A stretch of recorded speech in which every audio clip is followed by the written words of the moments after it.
Hello बच्चों, स्वागत है आप सभी का एक बार फिर से एक ही कॉन्सेप्ट लर्निंग में। बच्चों, आज हम एक नए टॉपिक को पढ़ने वाले हैं। चलिए इसको शुरू करते हैं। आज का हमारा टॉपिक है एक बिंदु आवेश के कारण विद्युत क्षेत्र की तीव्रता। मतलब कोई एक बिंदु आवेश है, उसके पास किसी दूसरे आवेश को लेकर के आएंगे तो उस पर विद्युत क्षेत्र की तीव्रता कितनी होती है। तो चलिए इसको शुरू करते हैं। माना के पराविद्युतांक के माध्यम में प्लस क्यू आवेश ओ बिंदु पर उपस्थित है। के पराविद्युतांक का एक माध्यम है, हम इस व्हाइट बोर्ड को एक माध्यम मान लेते हैं। तो के पराविद्युतांक का एक माध्यम है, उस माध्यम में हम एक आवेश को रख देते हैं। वो उस आवेश को हमने क्या किया, ओ बिंदु पर रखा है। हमने यहाँ पर लिखा है प्लस क्यू आवेश ओ बिंदु पर उपस्थित है, तो हमने प्लस क्यू आवेश को ओ बिंदु पर उपस्थित कर दिया है। प्लस क्यू के विद्युत क्षेत्र में आर दूरी पर एक बिंदु आवेश क्यू नॉट, प्लस क्यू से आर दूरी पर एक बिंदु आवेश क्यू नॉट पी बिंदु पर उपस्थित है। ये जो क्यू नॉट है ये पी बिंदु पर उपस्थित है।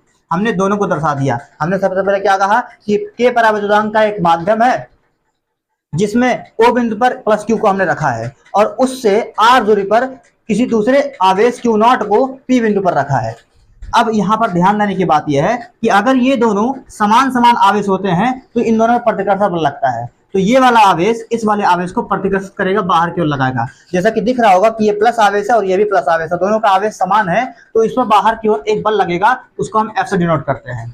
तो इस दशा में कूलाम के नियम से, कूलाम का नियम कहाँ काम आता है, जब दो आवेश पास पास होते हैं उन दोनों के बीच में आकर्षण या प्रतिकर्षण बल लगता है। तो कूलाम के नियम से हो जाएगा F equal to 1/4 pi epsilon not के q q not by R square. Actually इनका फॉर्मूला होता है F equal to 1/4 pi epsilon not के Q1 Q2 अपॉन में आर स्क्वायर।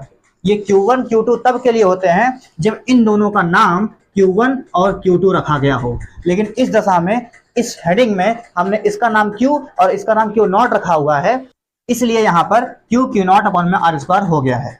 अतः विद्युत क्षेत्र की तीव्रता, विद्युत क्षेत्र की तीव्रता का फॉर्मूला होता है E equal to F upon Q naught. यहाँ से क्यू नॉट की वैल्यू कुछ रखनी नहीं है, एफ का वैल्यू जो भी हम लोग निकाले हैं कूलाम के नियम से उसी वैल्यू को ला करके एफ की जगह पे रख देना है। तो समीकरण 1 से, समीकरण 1 यही है हमने जो माना था। समीकरण 1 से E इक्वल टू, देखिए F की वैल्यू यहाँ पे है 1/4 पाई एप्सिलॉन नॉट के Q not by R square. तो F की जगह पर 1/4 पाई एप्सिलॉन नॉट के Q not by R square, ये पूरी वैल्यू ला के रख देंगे। और इसके अपॉन में क्यू नॉट है तो हमने पूरे के अपॉन में क्यू नॉट को लगा दिया।